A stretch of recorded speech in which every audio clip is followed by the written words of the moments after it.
troisième module vidéo consacré à l'Allemagne au temps de la guerre froide, Berlin et le mur de la honte, 1961-1989.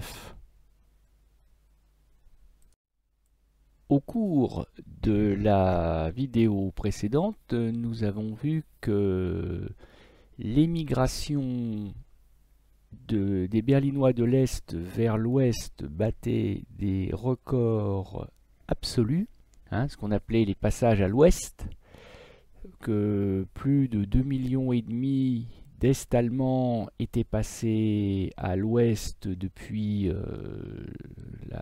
le début de la guerre froide, que cette situation ne pouvait plus durer, que le rideau de fer était devenu à Berlin une véritable passoire. Donc, il fallait remplacer cette frontière perméable par un mur totalement étanche, ce qui a été chose faite, la surprise générale, à partir du 13 août 1961. Quelle a été la réaction des États-Unis quand les Soviétiques ont donné l'autorisation à Ulbricht de construire le mur de Berlin? Eh bien, la réaction américaine a été assez timide. Alors, il y a bien eu, en octobre 1961, donc ça faisait déjà plusieurs mois que le mur était en construction, il y a bien eu ce coup de bluff à Checkpoint Charlie, c'est-à-dire au point de passage entre les secteurs américains et soviétiques. Il y a bien eu ce coup de bluff où pendant 16 heures, le 27 octobre, des chars américains se positionnent face au mur avec des véhicules équipés de lames de bulldozer. Mais les Soviétiques et les Est-Allemands savent très bien que c'est un coup de bluff, que les Américains n'iront pas jusqu'à provoquer un incident de frontière, n'iront pas jusqu'à provoquer une troisième guerre mondiale pour empêcher les Est-Allemands de finir le mur. Et ce coup de bluff va se dégonfler assez vite. Il faut reconnaître que pour les Américains, c'est finalement une assez bonne nouvelle, ce mur. Parce que très vite, ce mur prend le surnom de mur de la honte. Oui, parce que c'est quand même une anti-publicité parfaite pour le communisme. Parce que quand vous, communistes, vous vous vantez de vivre au paradis, et que vos anges font tout ce qu'ils peuvent pour s'enfuir de votre paradis, c'est que quelque part, vous n'êtes peut-être pas le paradis que vous pensez ou que vous affirmez être. Et oui, c'est une contradiction vivante, une contradiction en 3D que ce mur. Donc il arrange les Américains au fond. Et c'est bien le sens du message que vient porter au pied du mur de Berlin-Ouest le président des États-Unis, John Fitzgerald Kennedy, quand dans son célèbre discours de 1963, pratiquement 2 ans après la construction du mur, après le début de sa construction, quand le président JFK vient dire sa solidarité d'homme libre, d'homme occidental, aux Berlinois de l'Ouest, quand il vient leur dire, lui qui est un Américain d'origine irlandaise, quand il vient leur dire dans la langue allemande « Ich bin ein Berliner », je suis un Berlinois, il vient effectivement annoncer aux Berlinois de l'Ouest que les États-Unis sont solidaires avec eux. Et là, évidemment, Kennedy est reçu comme une rockstar par le maire de Berlin-Ouest, Willy Brandt, futur chancelier ouest-allemand, mais aussi par le titulaire actuel du poste, Konrad Adenauer. Et au milieu des acclamations de la foule qui agite des drapeaux américains, eh bien, Kennedy porte l'estocade, Kennedy porte le coup de grâce à la propagande communiste quand il affirme que ce mur est une offense pour l'humanité entière et que même si la démocratie américaine n'est pas parfaite, évidemment, il y a des problèmes de racisme aux États-Unis à l'époque, problème très grave. Mais, comme il l'affirme, nous n'avons jamais eu besoin, nous, de construire un mur pour empêcher notre peuple de s'enfuir. Donc finalement, les grands vainqueurs de cette crise de Berlin, qui en est une si on veut, c'est à nouveau les États-Unis d'Amérique. Voilà, c'est tout pour aujourd'hui. Par contre, dès que des Allemands de l'Est parviennent à franchir le mur, et ils ont été à peu près 5000 à y parvenir, soit individuellement, soit en famille, et bien là, les Occidentaux et les Américains en particulier se montrent beaucoup plus actifs pour faire, comment dire aujourd'hui, le buzz médiatique autour de ces évasions. Et Dieu sait si d'ailleurs les Allemands de l'Est se sont montrés imaginatifs, et il le fallait bien pour arriver à s'enfuir.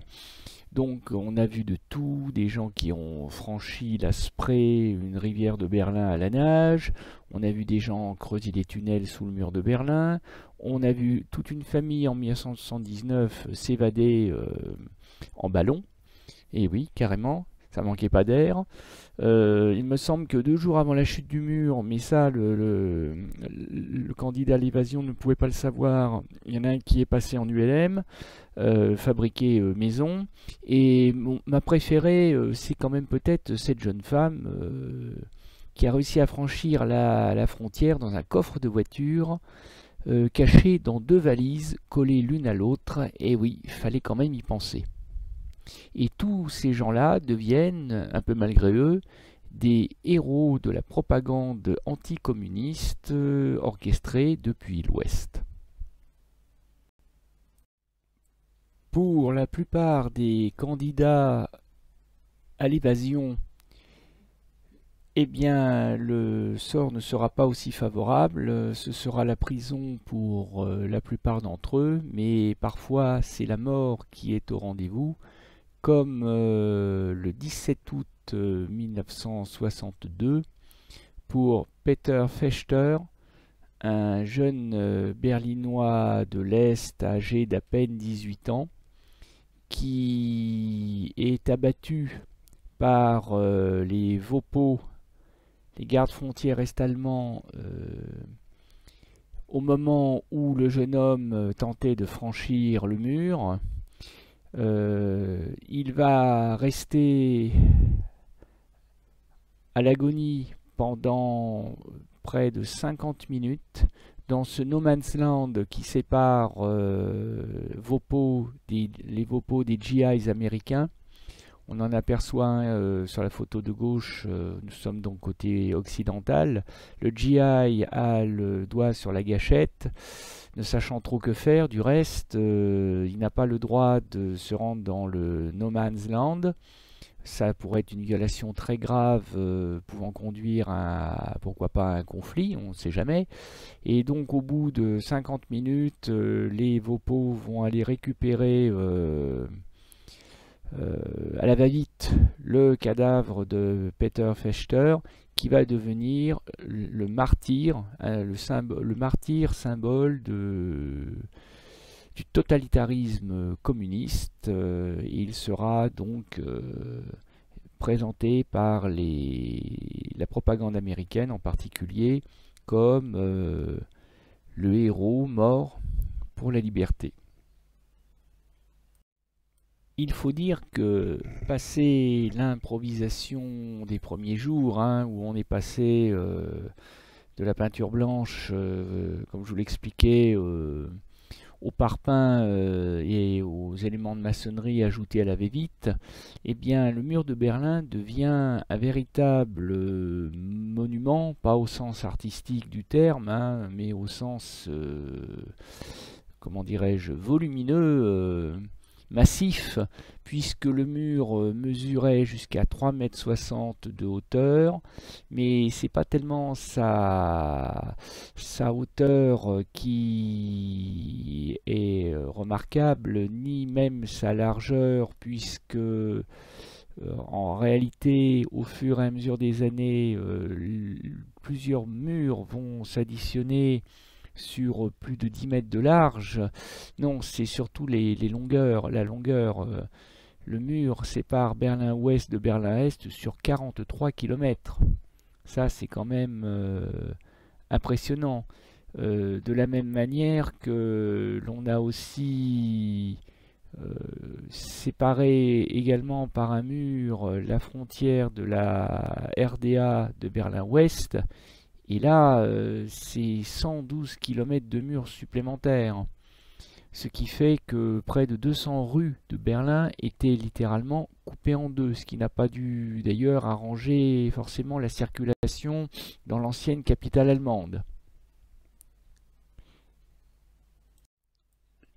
Et le mur de Berlin est donc toujours plus perfectionné, toujours plus infranchissable pour contrer les tentatives toujours plus ingénieuses d'évasion des Est-Allemands. Et si vous vous demandez pourquoi ce sable répandu au pied du mur, eh bien c'est parce que le sable trahira de nuit, parce que c'est surtout de nuit qu'on essaie de franchir le mur. Mais si vous marchez sur le sable, vous allez laisser profondément imprimées dans le sable vos empreintes de pas. Et comme les miradors, avec leurs gros projecteurs, éclairent cette litière de sable, eh bien on n'aura plus qu'à suivre avec le pinceau lumineux du projecteur, on n'aura plus qu'à suivre les traces de vos pas qui permettront de vous repérer en train d'essayer d'escalader le mur, et là on vous abattra la mitrailleuse. Donc vous voyez que tout est réellement pensé pour rendre le mur infranchissable. Et quand on voit tout le mal que se sont donné les autorités de la RDA pour construire ce mur, eh bien personne ne s'attendait à ce qu'il tombe du jour au lendemain. Et pourtant.